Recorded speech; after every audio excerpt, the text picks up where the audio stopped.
시청자 여러분 안녕하십니까? BOA 뉴스투데이 시작합니다. 마이크 폼페오 미 국무장관이 최근 북한의 단거리 미사일 시험 발사에 대해 안보리 결의 위반일 수 있다고 밝혔습니다. 또 국제사회의 제재가 여전히 남아있다는 점도 강조했습니다. 첫 소식 함지하 기자가 보도합니다. 스위스를 방문한 마이크 폼페오 국무장관은 3일 미국 싱클레어 TV와의 인터뷰에서 북한의 최근 단거리 미사일 시험 발사를 유엔 안보리 결의에 대한 위반으로 보느냐는 질문을 받았습니다. 폼페오 장관은 그들은 아마도 안보리 결의를 위반했다고 답했습니다. 북한이 지난달 초 단거리 미사일을 잇따라 발사한 뒤 폼페오 장관이 안보리 결의 위반 가능성을 언급한 건 이번이 처음입니다. 앞서 국무부는 북한 단거리 미사일 발사의 유엔 안보리 결의 위반 여부에 대해 북한의 WMD 대량 살상무기 프로그램 전체가 유엔 제재 위반이라고만 대답해왔습니다. That the entirety of the WMD program that North Korea possesses in violation of UN sanctions, but we remain focused on diplomacy. 폼페오 장관은 그러면서 대북 제재가 유지되는 이유와 그 과정을 강조했습니다. 북한과 관련해 정말로 중요한 것은 우리가 관여해온 압박 캠페인이라면서 이 캠페인은 우리, 다시 말해 미국만이 아닌 전 세계가 관여했고 궁극적으로 우리가 바라는 결과를 가져온다는 점이라고 말했습니다. 도널드 트럼프 대통령이 북한의 김정은 위원장과의 관계에 대해 이야기하고 우리 모두가 이 결과를 얻기 위해 노력할 때 이들 대북 제재는 매우 중요한 방식으로 이행되고 있다는 겁니다. 폼페오 장관은 이런 일들에 대해 이룬 진전을 보여줄 수 있다며 러시아와 중국, 일본, 한국의 제재 이행에 대한 지지를 환영한다고 강조했습니다. 폼페오 장관은 검증의 중요성도 강조했습니다. 북한의 핵 문제와 관련해 미국은 검증을 해야 하고 봐야 한다는 점을 이해하고 있다면서 이는 말이나 종이에 적힌 생각이 아닌 검증될 수 있는 실질적인 결과물과 산출물에 대한 것이란 설명입니다. 김 위원장이 싱가포르와 하노이 회담에서 여러 차례 했다는 비핵화 약속도 상기시켰습니다. 폼페오 장관은 김정은을 합리적인 인물로 보느냐는 질문에 김정은 자신이 분명히 제시한 결과를 내는데 열심히 노력하고 있는 관점에서라면 확실히 그렇다고 본다고 대답했습니다. BOA 뉴스 함지하입니다. 미 국방부는 2019년도 인도태평양 전략보고서를 통해 북한은 최종적이고 완전히 검증된 비핵화, 즉 FFVD를 달성할 때까지 미국의 주요한 안보 도전이 될 것이라고 밝혔습니다. 그러면서 북한의 비핵화 시점까지 대북 제재를 이행할 것이라고 강조했습니다. 박승혁 기자의 보도입니다. 미 국방부는 보고서에서 북한을 불량 국가로 규정하며 북한의 핵무기와 대량 살상무기, 미사일 위협 등은 지속적인 경계를 요하는 현실적 안보 도전이라고 밝혔습니다. 또 북한이 역사적으로 핵기술과 재래식 무기, 탄도미사일, 화학무기를 이란과 시리아 등에 전파한 연쇄 확산범이라고 규정했습니다. 북한의 장거리포가 미국의 동맹인 한국의 수도 서울을 위협하고 있으며 북한은 천안함과 연평도 포격에서 나타났듯이 목적 달성을 위해 살상 무기를 사용할 의지도 여러 차례 드러냈다고 강조했습니다. 보고서는 또 북한이 외교, 압력, 직접 회피 등의 다양한 방식을 사용해 대북 제재 무력화 시도를 하고 있다고 명시했습니다. 특히 2018년에는 불법 선박간 환적을 통해 유엔이 지정한 상한선 이상의 정제유를 밀반입했다며 인도 태평양 사령부는 동맹들과 함께 유엔 대북 제재 결의안 이행을 위해 북한의 불법 환적을 단속하고 있다고 밝혔습니다.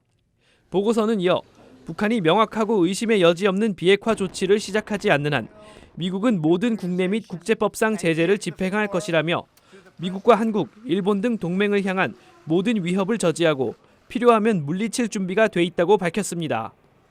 패트릭 셰너헨 국방장관 대행 역시 3일 한국 국방부를 방문해 북한 비핵화를 강조했습니다. The only acceptable end state is the complete and verified denuclearization of the peninsula. 미 국방부 보고서는 미한 동맹을 동북아 평화와 번영의 핵심으로, 미일 동맹을 인도 태평양 평화와 번영의 주춧돌로 표현하며 동맹의 중요성도 강조했습니다. 이번 보고서는 또 북한 외에도 중국과 러시아를 인도 태평양 지역의 주요 위협으로 꼽았습니다. BOA 뉴스 박승혁입니다.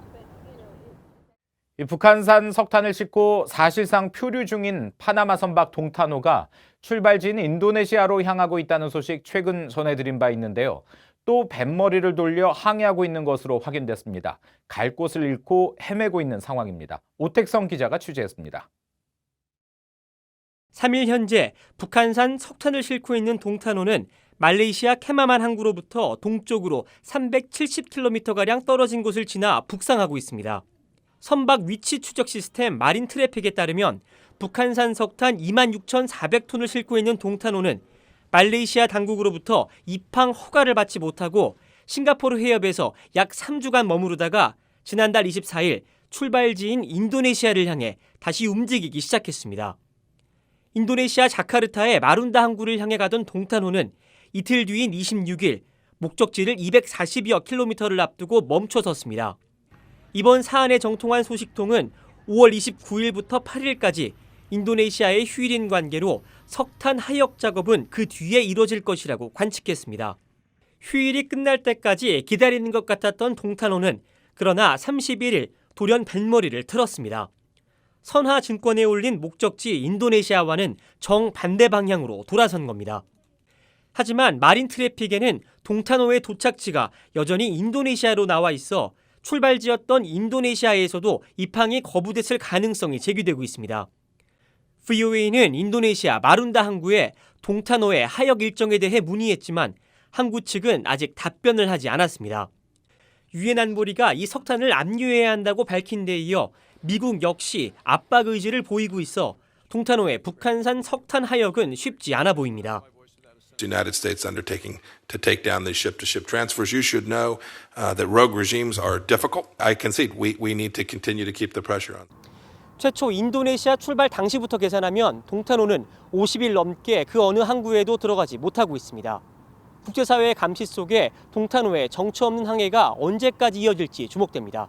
VOA 뉴스 오택성입니다.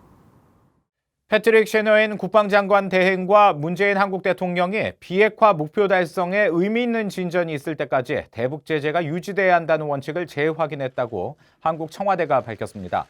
한국을 방문한 셰너엔 대행은 3일 문재인 대통령과 만나 이 같은 입장을 확인하며 미한 동맹에 대한 철통 같은 믿음을 갖고 있으며 튼튼한 연합 방위태세 유지는 한반도 문제의 평화적 해결을 위한 외교 공간을 확보하는 데 기여하고 있다고 말했습니다. 문재인 대통령은 이산가족 상봉과 식량 지원 등 인도적 지원에 대한 긴밀한 공조를 당부하고 한반도에서의 군사적 긴장 완화와 남북관계 발전이 미북 간 비핵화 협상에 기여하고 있다고 강조했습니다. 한편 패트릭 셰너엔 대행은 이에 앞서 정경도 한국 국방장관과 미한 국방장관 회담을 열고 서울 용산기지 반환에 따라 미한 연합사령부를 경기도 평택의 캠프 험프리스로 이전하기로 합의했습니다. 두 장관은 이날 회담에서 연합사 이전 방안을 승인하고 양국 공동 실무단 운영을 통해 이전 작업을 구체화하기로 하고 이런 조치가 연합사의 작전 효율성과 연합 방위 태세를 향상시킬 것이라는 데 의견을 같이 했습니다. 캐나다가 해상에서 이루어지는 북한의 제재 회피 행위를 감시하기 위해 호위함과 해상 초계기를 정기적으로 파견하기로 했습니다. 캐나다 국방부는 3일 성명을 내고 올해부터 2021년까지 유엔 안보리가 금지한 연료 등의 선박 간 환적을 비롯해 해상에서 북한의 제재 회피 활동을 감시하기 위해 군함과 항공기, 병력 등을 정기적으로 배치할 것이라고 밝혔습니다.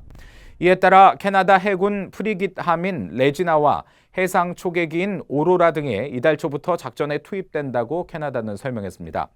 이런 가운데 하르지트 싱 사잔 캐나다 국방장관은 이날 일본 NHK와의 인터뷰에서 북한이 몰래 해상 환적 활동을 하면서 방법과 위치를 변경하고 있어 서둘러 대응해야 한다면서 북한과 경제적 연대가 강한 중국의 협력이 필요하다고 밝혔습니다. 미국 연방의회에서 한반도 비핵화와 미북 이산가족 상봉 문제 등을 논의하는 북한 포럼이 다음 주에 열립니다. 미 연방 아시아태평양 의원 코커스 의장을 맡고 있는 주디추 연방 하원 의원은 10일 워싱턴 DC 연방의회 청문회실에서 포럼 온 노스코리아를 개최할 예정이라고 미주 민주참여 포럼이 밝혔습니다.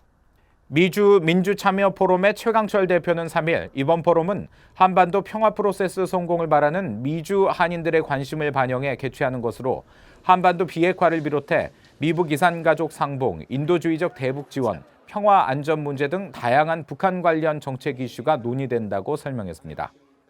이상으로 VOA 뉴스투데이 마칩니다. 함께해 주신 여러분 고맙습니다.